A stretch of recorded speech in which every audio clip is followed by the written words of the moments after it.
Well, you guys know that I love SoFi stock, but I cannot hide from the fact that the stock is down almost 20% for the year. But if you follow this channel, you know that is the perfect situation to be in because you get as many shares as you want on the cheap, which, like Palantir, if you were buying with us, you never have to say, I wish I would have bought more when it eventually runs, because you bought all the shares you wanted and more, and I want you to be in that spot with SoFi too. But time is running out on that when these things happen, so you need to make sure you have your positions built out beforehand, and that's exactly what we're going to talk about today. Just make sure you like the video if you like getting the truth out the hype, because that's exactly what you're going to get today. But I also have a giant warning for you guys about SoFi that you got to hear, so make sure you stick around for that. All right, so to be clear, guys, I'm not saying SoFi is going on a run tomorrow or anything else like that. However, what I am saying is you only get a finite amount of time before a stock decides to go on a run. And I won't necessarily say you get left behind because there's lots of opportunities along the way, but the opportunity to get shares on the real cheap as the company continues to execute underneath becomes less and less as time moves forward. Stocks always return back to the fundamentals, both up and down. So when a stock gets significantly overvalued, it's going to return back down to those fundamentals.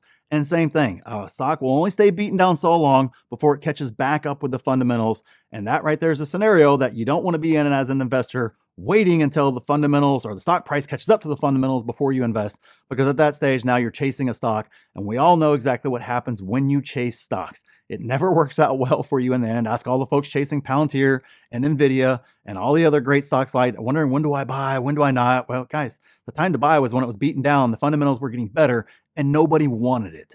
That's the time to buy great stocks at great prices. That doesn't mean that those stocks still weren't great buys along the way as it ran up.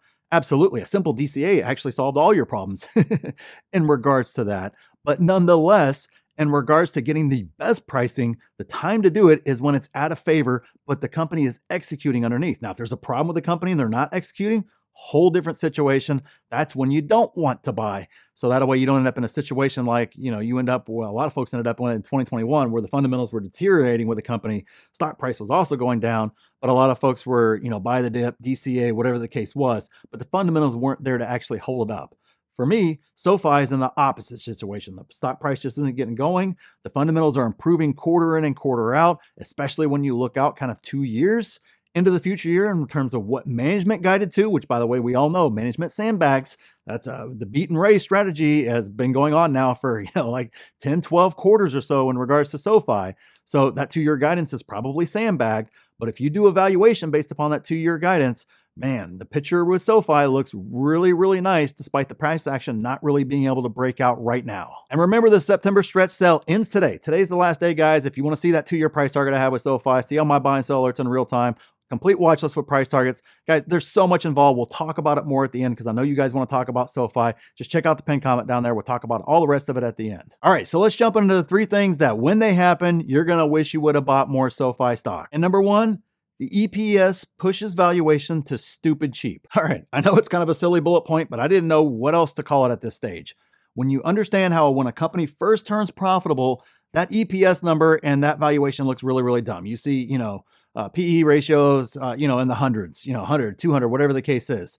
Now, as a company, if a company's 5 years past profitability and you're seeing those sorts of numbers, that's overhype. That's, overvalued, right? Easy to spot there. But when a company's just turned profitable, everybody's number looks ugly until the EPS and that profitability starts rolling in greater and greater quarter in and quarter out. That's how come you can look at that forward guidance that management gave and then extrapolate out a very reasonable PE for SoFi stock and see, wow, it's going to look ridiculously cheap in the future whenever that EPS rolls in. And that's exactly what I'm talking about, is each quarter that EPS is going to bring that valuation down and make it cheaper. And as that happens, the valuation gets cheaper and cheaper and cheaper. And at some point in time, the stock market, Wall Street will figure it out and jump on the stock because it's just at a stupid low valuation. There's no reason not to get behind the stock at that stage. Now, it doesn't mean it's going to rocket up like Palantir has or anything else like that. I'm not saying that. But in regards to the money starting to pile in, when valuation gets down to stupid cheap and you've been proving it time in and time out, Wall Street takes notice and they get behind the stock. Remember, the stock market in terms of stock price always returns to those fundamentals. And as those fundamentals get better and that valuation gets cheaper and cheaper and cheaper, Wall Street won't ignore the stock and won't be able to ignore the stock anymore because they just see easy money. And at some point in time, they're going to jump onto it. Just like when Meta was down in the 80s, it was easy money.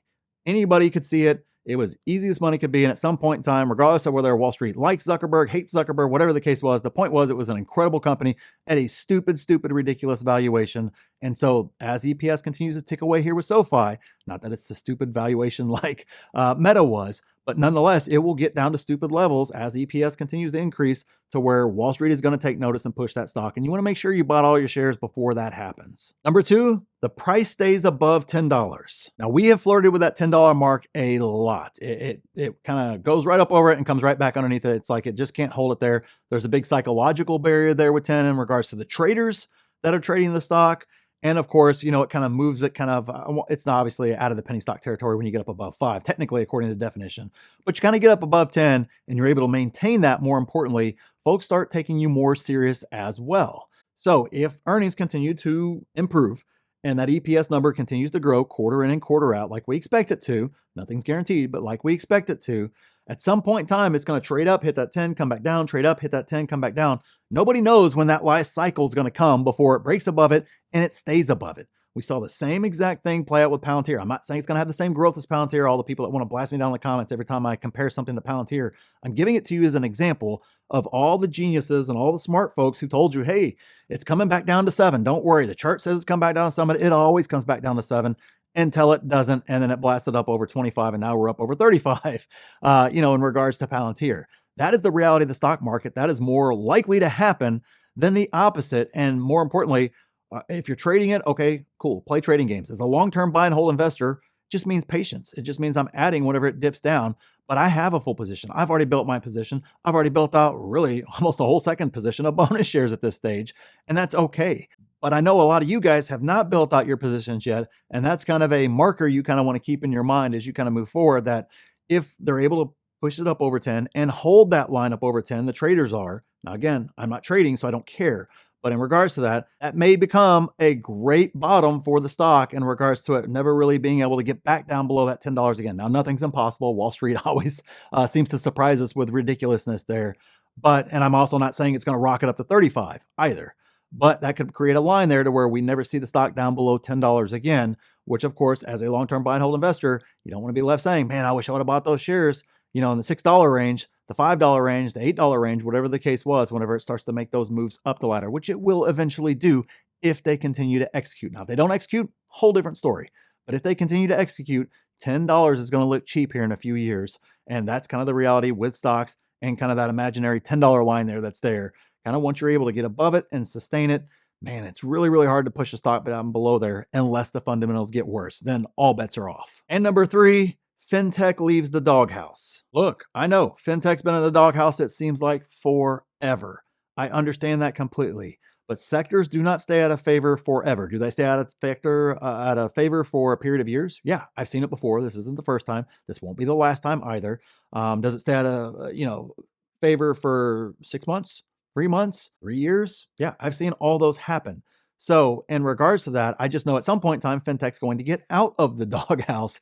And when that happens, the money will start pouring into all the Fintech plays. And obviously that's going to include SoFi to a degree. So you want to be in and make sure you have your position built out before that happens. Now, I agree it's been frustrating. It may also mean that until Fintech gets out of the doghouse, you're stuck with a, quote unquote dead stock or whatever the case is. I personally don't view it that way. I view it as an opportunity, as long as they're executing, like SoFi has been, to continue to add shares underneath.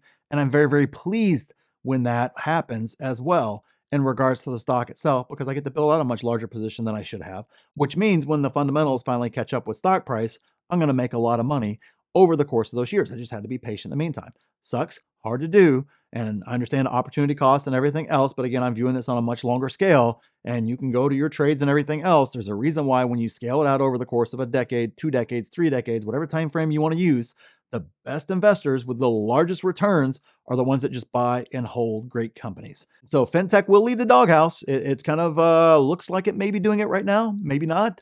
We're kind of at the beginning stages of it looking like it's going to break out. until we actually break out. I don't believe it.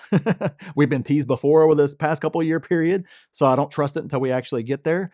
But nonetheless, you want to make sure that you bought your stock and built out your positions before then, so that way you're not chasing, once again, the hot sector or one of the hot sectors that picks up on the traders' radars and the institutional investors and everybody else like that. All right, so on to the warning with SoFi. And guys, I know I say it a lot, but it's critical to your investing that you heed this warning when you talk about stocks, and especially a high growth stock like SoFi that just turned profitable and everything else.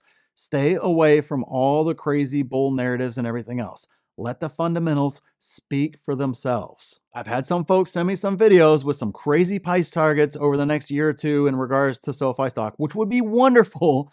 But looking at the guidance and looking at where I think Wall Street's going to trade it's not supported by anything that's fundamental there. So make sure you're not investing based upon that. Make sure you're investing based upon solid fundamentals, solid valuation, which I still think SoFi is a great buy.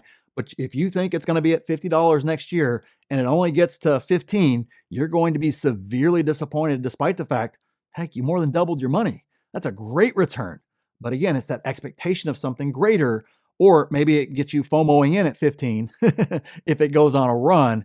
And then at that stage, it stagnates for a year and you didn't get that $50 that you thought you were going to get. And so therefore you get very, very, discouraged about the investment itself. And I don't want you to be in that spot there. So make sure you just understand that I don't think it's going to go on a Palantir style run up to 35. I don't think that's in its future. Great if it does. Hey, I stand to make a lot of money, but I don't believe that's in the future. I don't believe that's the most realistic. So make sure you kind of stay away from that type stuff and kind of come back down to there's a great opportunity here, but getting into those crazy speculations where it's going to change your life and all these other things like that, it might over the course of 10 or 20 years.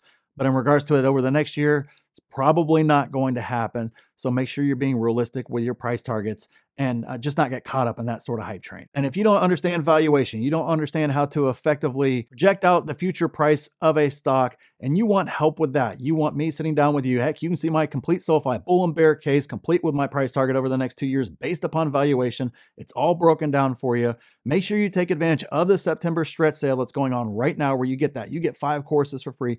You get free coaching. You get access to the best 6, 7, and 8-figure Discord out there. Everybody trying to help you become a better investor. You can see all my buy and sell alerts in real time, a complete watch list with price targets. Guys, there's more in my group for less than anywhere else. So make sure you take advantage of the September stretch sale that ends today. Today's the last day, guys. So make sure you get it before that price expires. And click this video here if you want to see exactly what I'm buying in this market. And click here to see my exact plan for this market. So thanks for watching, and we'll see you in the next one.